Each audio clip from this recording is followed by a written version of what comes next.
Breaking News Kompas Pemburu Keadilan.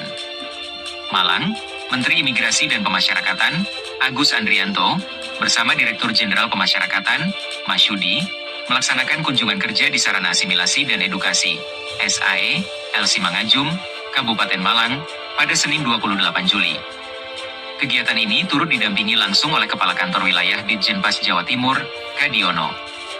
Kunjungan ini merupakan bagian dari implementasi program Asta Cita Presiden Republik Indonesia dan 13 program akselerasi Menteri Imigrasi dan Pemasyarakatan yang menitikberatkan pada penguatan kemandirian melalui program ketahanan pangan berbasis pemasyarakatan.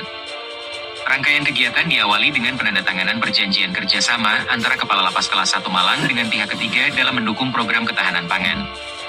Kolaborasi ini menjadi bagian strategis dalam pengembangan pembinaan kemandirian warga binaan, sekaligus wujud nyata sinergi antara pemasyarakatan dan mitra eksternal. Selanjutnya, dilakukan seremonial penyerahan hibah tanah dari Bupati Banyuwangi dan penyerahan pernyataan komitmen dari Bupati Pasuruan kepada Kepala Kantor Wilayah Ditjen Imigrasi Jawa Timur, Novianto Sulastono. Kedua momen ini disaksikan langsung oleh Direktur Jenderal Imigrasi, dan menjadi bentuk dukungan konkret pemerintah daerah terhadap penguatan fungsi keimigrasian di daerah masing-masing.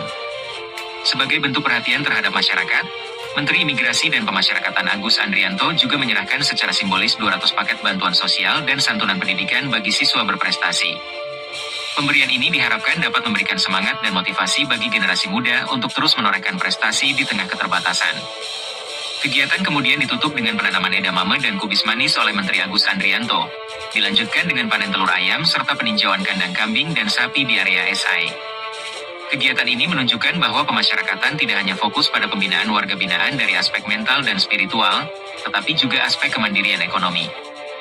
Dalam sambutannya, Menteri Imigrasi dan Pemasyarakatan, Agus Andrianto, menyampaikan bahwa seluruh program yang dijalankan saat ini merupakan bentuk dukungan terhadap Asta Cita Presiden Republik Indonesia, khususnya dalam hal ketahanan pangan. Jejak digital tidak akan hilang. Presiden kita sampai hari ini kecintaannya terhadap masyarakat dan tanah air sangat luar biasa.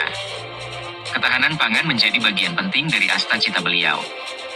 Maka dari itu, Direktorat Jenderal Pemasyarakatan dan Imigrasi ingin turut memberikan kontribusi nyata, ujar Agus. Menteri Agus menekankan bahwa saat ini sebanyak 98% penghuni lembaga pemasyarakatan berada dalam usia produktif, yang menjadi tanggung jawab negara. Kita memiliki 280.000 warga binaan. Mereka tidak menuntut UMR. Maka dari itu, para pemangku jabatan harus aktif berkomunikasi dengan para pemangku kepentingan untuk membuka lapangan kerja seluas-luasnya bagi mereka. Tujuannya agar saat kembali ke masyarakat, mereka memiliki bekal dan siap berdaya, tegasnya. Ia juga mendorong pemanfaatan seluruh potensi, termasuk lahan-lahan negara yang belum digunakan secara maksimal. Sementara itu, Kakanwil Ditjenpas Jawa Timur, Kadiono, dalam laporannya menyampaikan apresiasi atas perhatian pemerintah pusat yang begitu besar terhadap penguatan sistem pemasyarakatan di wilayah Jawa Timur.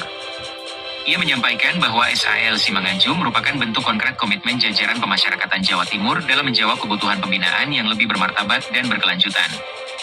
Kami memaknai kehadiran Menteri sebagai energi baru untuk terus bergerak, berinovasi, dan membangun pemasyarakatan yang lebih progresif serta terintegrasi dengan masyarakat, ujarnya.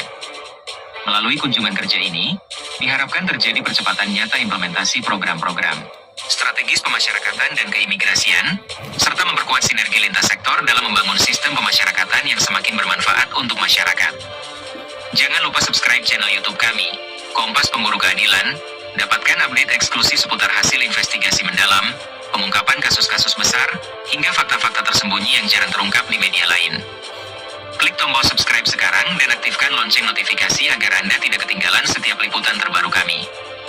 Tim Kompas Pemburu Keadilan melaporkan.